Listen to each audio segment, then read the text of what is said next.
Welcome to the newest episode of Beyond the Fame with Jason Fraley. I'm your host, Jason Fraley, picking the brains of the top filmmakers, musicians, and artists of our time. 30 years ago today, Hilary Swank made her big screen debut in the movie version of Buffy the Vampire Slayer on July 31st, 1992. I spoke to the two-time Oscar winner of Boys Don't Cry and $1 Million Baby when she released her 2018 Alzheimer's film, What They Had. Thanks so much for joining us, Hilary. Thank you for having me. I'm really proud and honored to be a part of this movie and love talking about it. Right? It's always good when you enjoy the movie. It's more fun to talk about. Remind our listeners what it's about. Well, What They Had, it's a multi-generational story about family. Blythe Danner's character is diagnosed with Alzheimer's, and the family comes to Chicago to just rally around her to try and help decide what needs to happen. And Michael Shannon's my brother, Robert Forster is my father, and Thaisa Farmiga is my daughter. So it's a multi-generational story. Really it's a slice of life, about family. No one's perfect. We're all trying to figure it out. We have family dysfunction like all of us, but there's a lot of laughter, a lot of tears, a lot of love. Absolutely. When I first, read the premise and saw the trailers, I couldn't help but think of Still Alice, another Alzheimer's tale. Yeah, exactly. There's so many people afflicted with Alzheimer's, but I think that there's, I was a caretaker for my father for 3 years when he got a lung transplant. And when you go through something like that, it can shine a bright light on the difficulties, but also the strengths of a family. And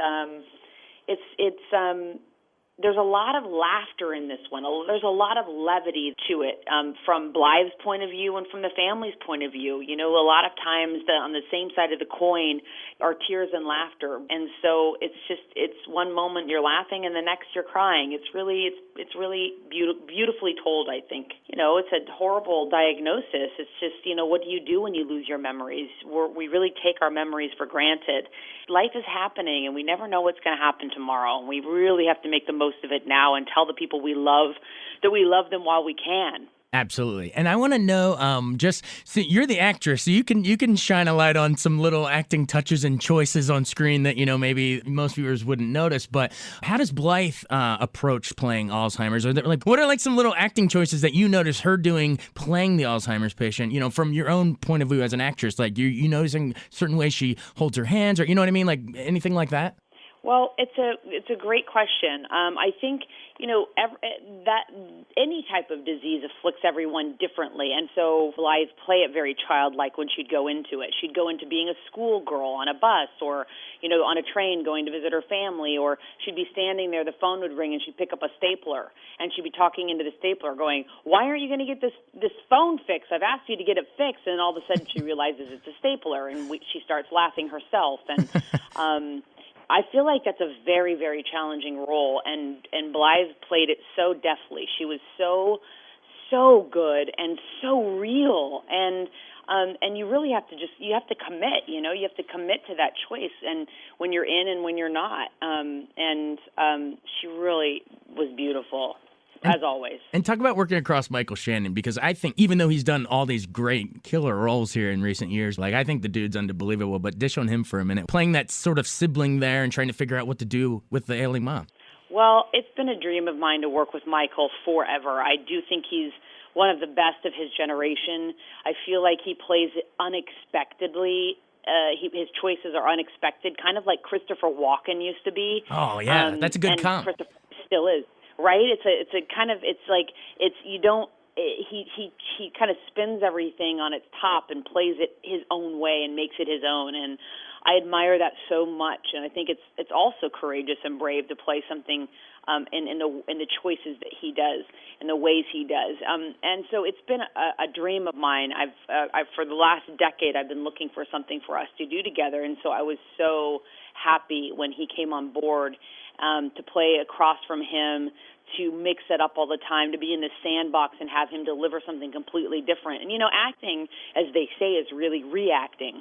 So when you have someone like Michael who's completely mixing it up all the time, you're able to really listen and just react. And we had a lot of fun. There was a lot of laughter, and we have a very sibling-like relationship after the movie still, getting to go around, premiere the movie across the country, do press together. We're having a lot of fun and laughing a lot and joking around and,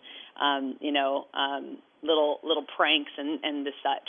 Yeah, how'd you get the script in your hands? Well, I was sent the script by one of my agents who said, I feel like I found a gem. And I read it, and I said, you indeed found a gem. This is really beautiful. And I said, who's directing? And she said, the writer. And I said, wonderful. Well, I can't wait to meet her. I mean, I've made a career out of really believing and giving directors the first-time directors. It's just been kind of across the board. I've done that time and time again, and I love it. I love believing in someone and helping them get their vision to the screen. That's also why I'm a producer on this movie. At one point, someone believed in me and gave me an opportunity, and I love to be able to give that back. Awesome. Well, I know we're up against the clock, and my listeners would kill me if I don't ask you. I have to at least ask. I need some memories from your 2 Oscar wins, Boys Don't Cry and $1 Million Baby. I mean, come on, 2 of the greatest roles, I think, of the last, 25 years or whatever it's now. Probably longer ago than I thought. But it's been 19 years since Boys Don't Cry, which is so crazy. It's crazy to think that that's a byproduct of living your dream, that you get an award from the people that you admire the most. I still pinch myself, and it's still to hear 2. It seems like a complete dream, but it's such an honor. The roles that I get to play and the people I get to collaborate with. It's just, I was a little girl at one point who had a dream to be an actor, and here I am. I just turned 44, and I'm still living it, and living it with some of the best out there. I'm the luckiest girl on earth. Well, you made us cry our eyes out, $1 Million Baby, but I want to know what it was like working with on-screen and, directing with Clint there. I mean, come on, that's once-in-a-lifetime legend stuff right there. Completely once in a lifetime. I got married about 2 months ago, and Clint was at my wedding, and I just, I'm like, he's such an important person in my life for so many reasons, and he is a complete teddy bear. He's a love, and I'm so thankful to have him in my life. Awesome. Well, you're working with the veterans and the newcomers, and we can't wait for everyone to go check out what they had in theaters. It'll be now by the time this runs. So thank you so much, Hilary Swank. This was great. Thank you so much. I appreciate you having me. Thanks a lot. All right. Good luck with the movie. Bye. Thanks so much for listening to Beyond the Fame with Jason Fraley. Our theme music is Scott Buckley's Clarion. Remember to give us a 5-star rating if you like what you hear. We'll see you next time.